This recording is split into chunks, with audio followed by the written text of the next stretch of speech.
Hi, this is Kat with Beadaholique, and today I'm going to show you how to use closed jump rings in macrame half hitch spiral knots.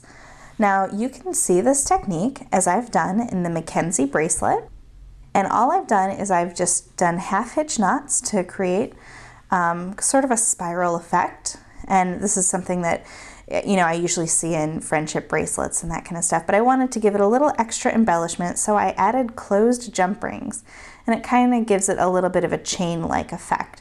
So I'm going to show you how to do that in this video.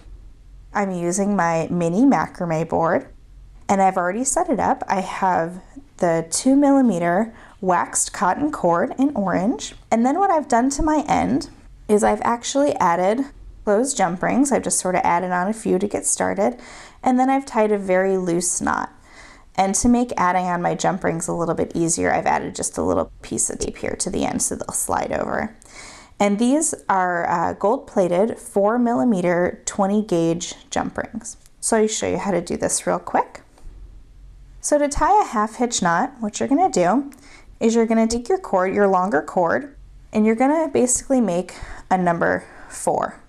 And it's going to go across your bottom warp thread here. So make a number 4, and then go ahead and I'm going to loosen up that one just a little bit, and then you're just going to go around and down and through, and you're just going to pull it up and pull tight. Now I'm going to do a couple here without adding jump rings, just to show you sort of the difference. When I did the Mackenzie bracelet, I started adding jump rings right away, but I just sort of want to show you how it can really add a little bit to your bracelet. So you see how it's spiraling a little bit? And I just pull it through and make a number 4, pull it through,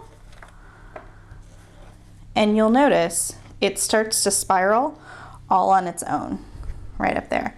So what you'll have to do is you'll need to take it out of its little notch there and just sort of rotate it so that you can kind of work towards the back. Just scooch it down in there. Okay. So now what I'm going to do is I'm going to show you how to add the jump rings. So you just take one jump ring and slide it all the way down, and then repeat with your knots. Number 4, pull through, and pull tight. And what you're going to want is you're going to want the jump ring to sort of sit in that middle loop right there. So I'll repeat again.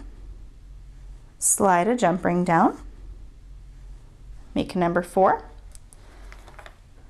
and slide it up. And you can see they have a little bit of movement right there.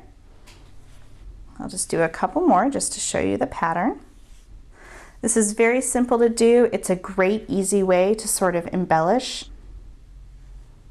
If you have some extra jump rings lying around, or if you want to kind of just give it a little neat effect. So again, it just sort of naturally spirals, and you just keep working this way to get the full effect. So there it is without. And then it turns into a little bit of embellishment. And again, this is the Mackenzie bracelet, and you can view the full instructions at Beadaholique.com.